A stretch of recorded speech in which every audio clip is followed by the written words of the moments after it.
Hi, my name's Braeden Sorbo, and I would really like to quickly say thank you to Miss Karen for allowing me this opportunity to speak to this wonderful audience. Now, when I was 7, my dad signed me up for soccer, and we sucked. We were the worst team in the league. Yet, after our last game, our coach brought us out to the car for the pep talk, and he pulled this box out of his trunk, filled with trophies. He gave us each one, claiming it was a reward for our participation. I received mine, I snapped it in half, and I threw it in the garbage.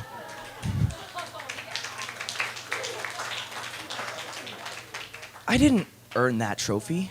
None of us did. And yet here we were, 7 years old, being brainwashed to think that we should get something for nothing. Most kids my age, teenagers, are entitled socialists, but we already knew that. I am here to give you all an insight on the entitlement attitude and how we can fix it. However, I find it first necessary to discuss the word fair and how it's misused in today's culture.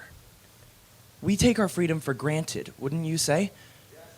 America's youth are extraordinarily privileged, even the impoverished youth. The poor today live better than the wealthy did in the 40s, the 50s, even the 60s. But we're not being taught the cost of the freedoms that we enjoy anymore. Instead, we're being taught what's fair without actually understanding the definition of the word. I have a piano, and I've been playing for about 10 years. And with a piano, you need a tuner. Our piano tuner is a very nice Russian man who escaped his communist country and brought his family here to live legally.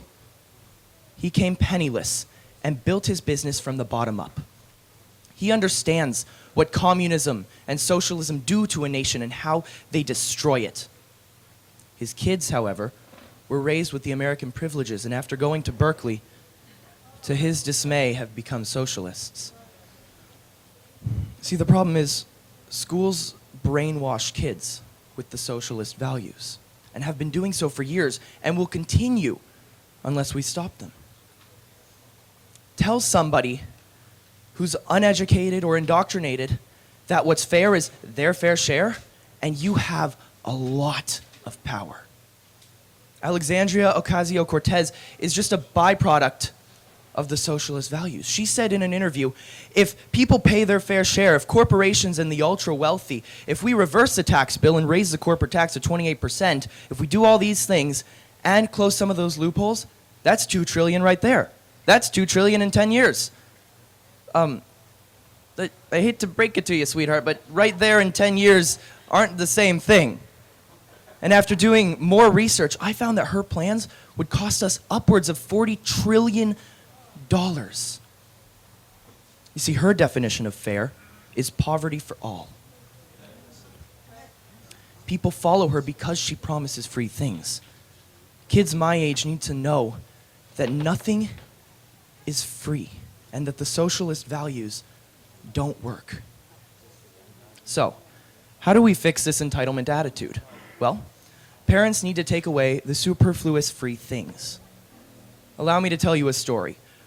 Last year, a friend from a youth group turned 16, and for her birthday, her parents bought her a 2017 brand new Volkswagen with all of the gadgets.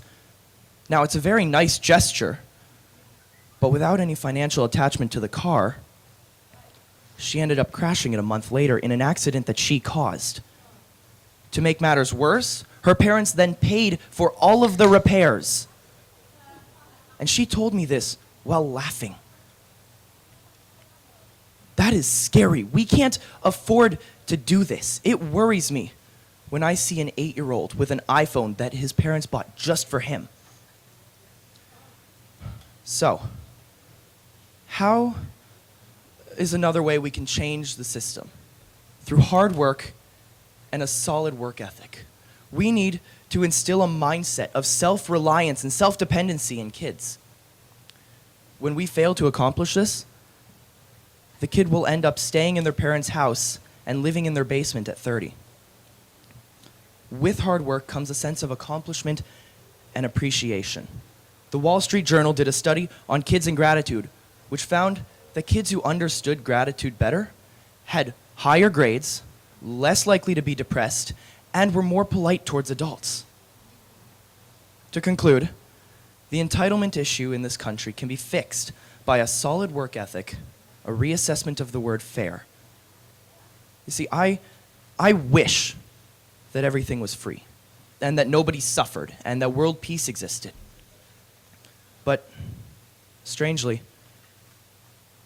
that's not the way to achieve happiness. You see, happiness is achieved when people work hard and create things. And if you deprive somebody of the opportunity to work and earn, then you rob them of their dignity and self-worth. And that's not fair. Thank you.